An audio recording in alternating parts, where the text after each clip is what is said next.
We're going to review our own car, our 2024 Volkswagen GTI in Palmetto Yellow. We bought the car so I could wear my jacket. Hang on, Zach. Here oh, we you go. didn't even give it any revs. You short-shifted it. I know why Andrea short-shifted it, because it's our car. She's preserving the old car.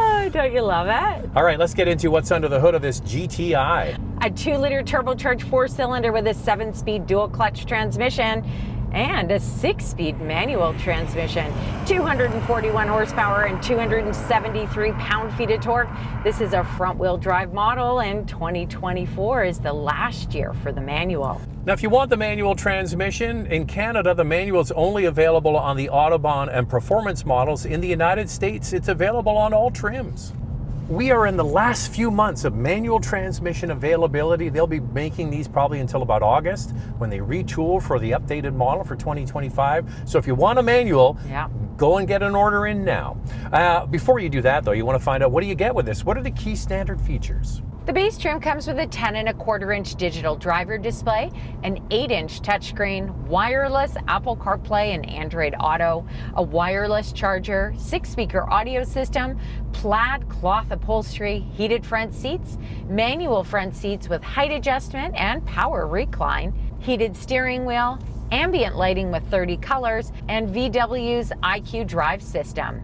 The different modes here, we've got it in custom. Oh, wait a second, who put it in eco? I didn't. Who put it in Not eco? me, I can assure you that. Oh man, okay, we've got it in custom. What else can we put it in? You got to put it in S for subscribe. And if you can hit that notification bell, you'll be notified when all of our reviews drop, and then you can watch them. Eco? Really, Andrea? It wasn't me.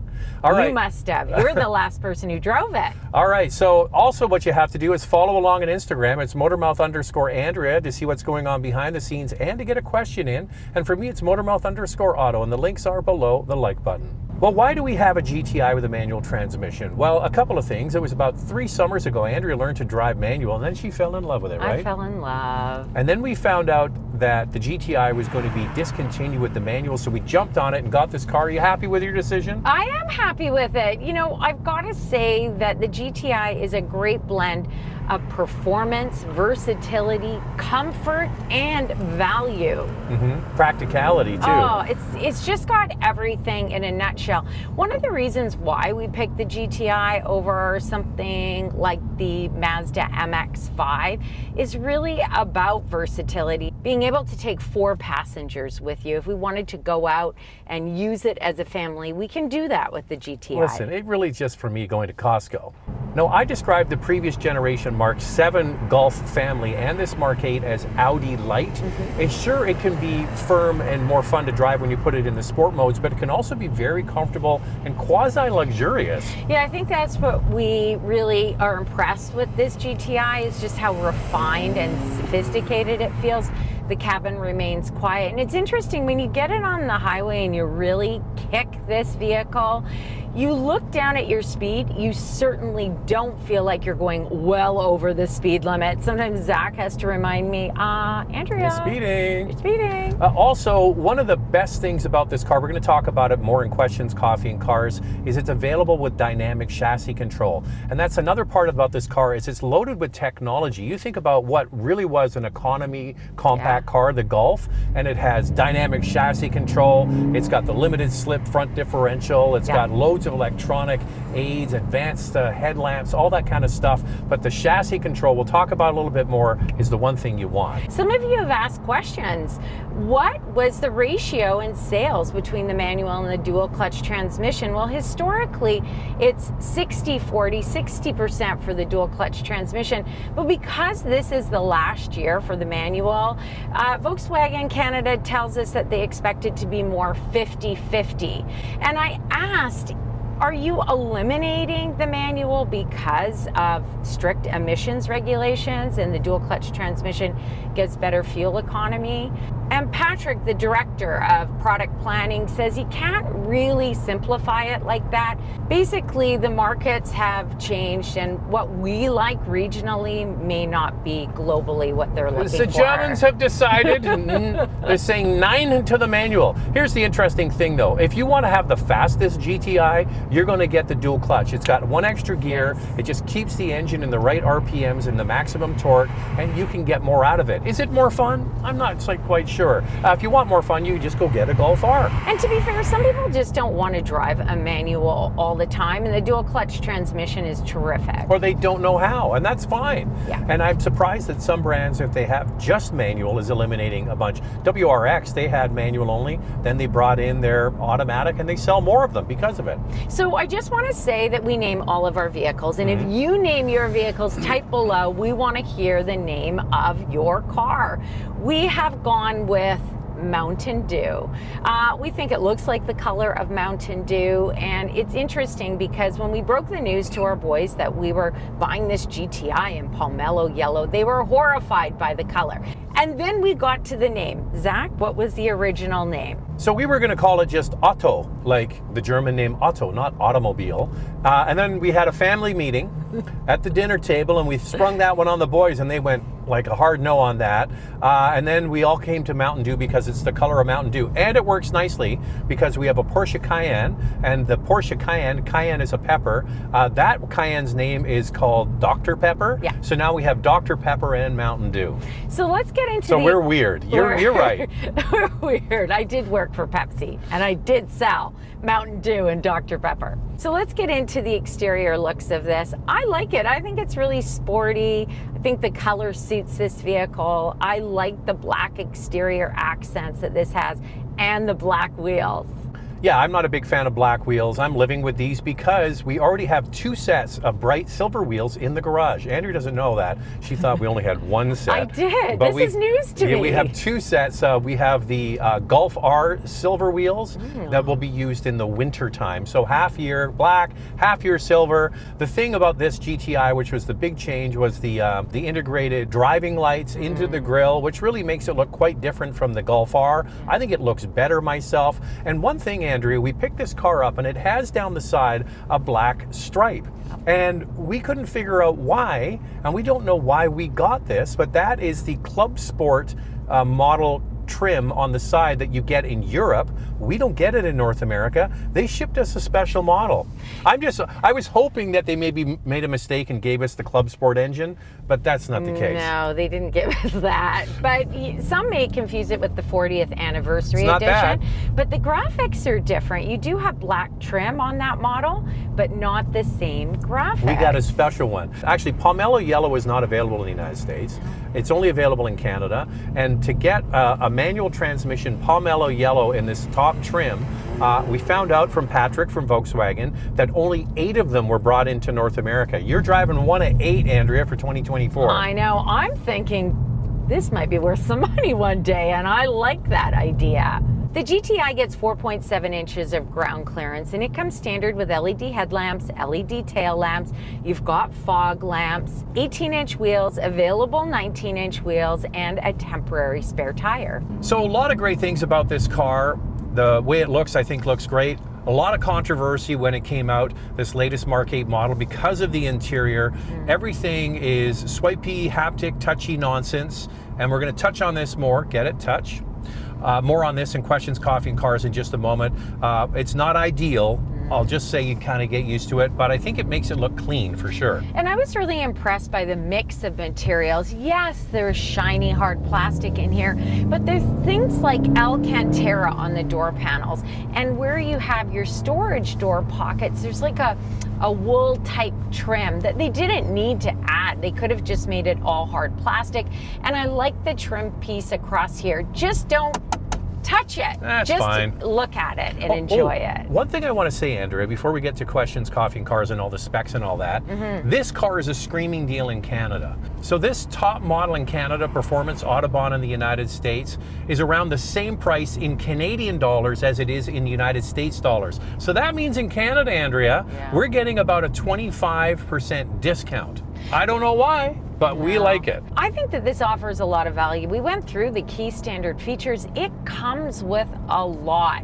And I like the ambient lighting, and I like that the door handles are illuminated. There's just There's so much value and versatility, practicality with this model. I'm okay with some of the quirks to the interior because it really is a lot of fun to drive. Now, one of the reasons we got this car is because of practicality. You can use it for a lot of everyday stuff. Here's me getting in the back seat. Now, it isn't a big car. It is in the compact class, but it's definitely functional. How does it stack up against the competition? Comparing the GTI to the Civic hatchback, the GTI gets 41.2 inches of front row legroom, which is over an inch less than the Civic. Second row legroom for the GTI is 35 inches, which falls short to the Civic by almost 2.5 inches.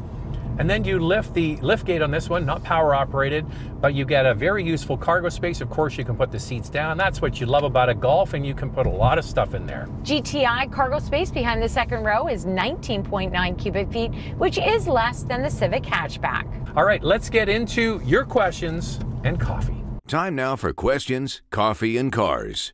Your questions from Instagram. Are you okay with not enough physical buttons? Do they still not glow at night? They do not glow at night. So you're talking about the lower part where the volume and the HVAC controls are. They're not backlit. No. But you do learn to use this car. Because we got this brand new, I wanted to break it in. Yeah. So I drove it over several weekends, got up early Saturday, Sunday morning, and went on a long couple 100-kilometer drive to break it in. Yeah. And after sitting in the car for a couple of hours at a time, I totally got used to this system. Yeah. First off, I just want to say that the technology in here is really good. Like, the infotainment system is very quick. The graphics are good. I've paired my phone, wireless Android Auto. Every time I get in this vehicle, it works, and I don't have to repair it. So I'm really glad about that. Do I like not having the physical buttons? I don't like it. I don't like it that it doesn't glow at night either. I find that the car is quite dark in here at night. It's got ambient lighting, Andrea. You can change the colors. You can. But that part of it that doesn't light up, I don't know. I've gotten used to it. It's your car. You bought it, so you have to get used to it. And you have to accept it for the way that it is. If this is your daily, it becomes second nature. And that's the case with any car with quirky infotainment systems. Just a little volume knob would have made all the difference. I took delivery of a 2024 GTI 380S manual transmission in February. I love it so much.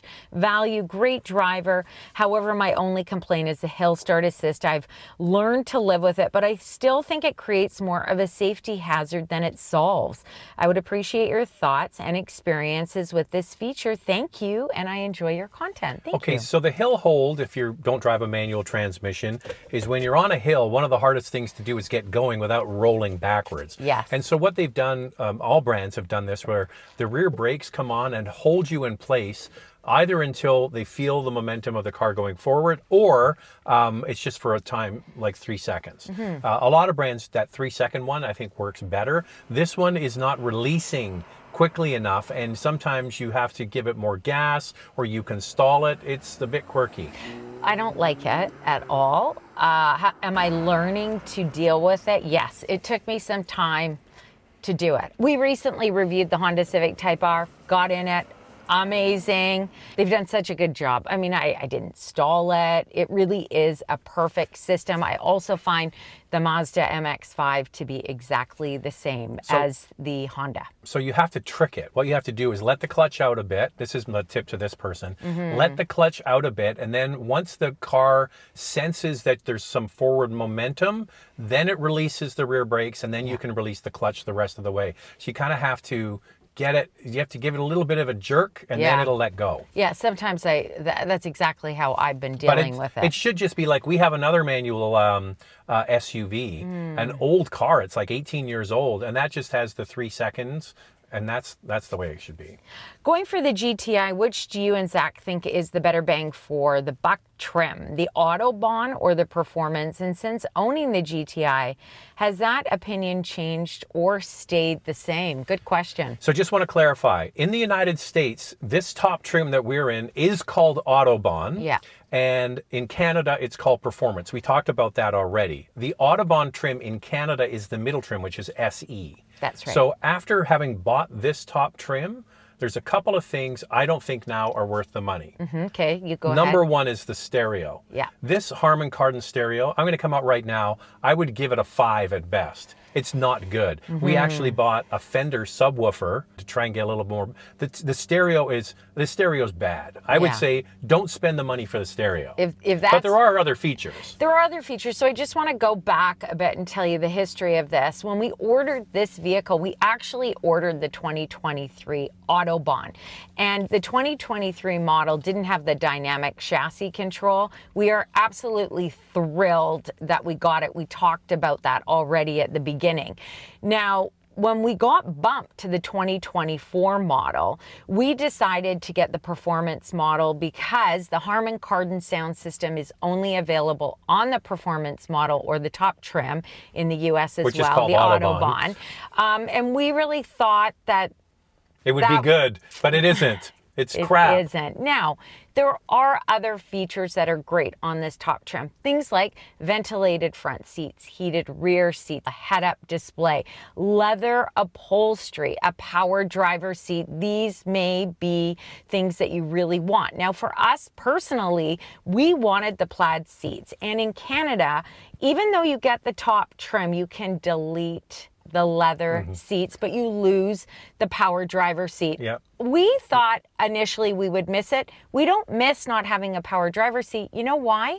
Because this has a power recline. Yeah, so the seat back is power operated. I love that. And that's really been a blessing for us. So the good news is when they moved from model year 23 to 24, the Autobahn had a passive suspension in 23. Yeah. And then they moved to the dynamic chassis control as standard equipment on all trims except the base model in Canada and the United States. So that's the magic sauce. You want to get, if you're worrying about saving money, get the Autobahn, you get the dynamic chassis control, you get the plaid seats, you don't get the lousy Harman Kardon stereo. You miss a few other things, but if it's about dollars and cents, that's the one to buy. And now it's time for our hot topic. What's this one, Andrea? Scale of 1 to 10, 10 being the best. Go.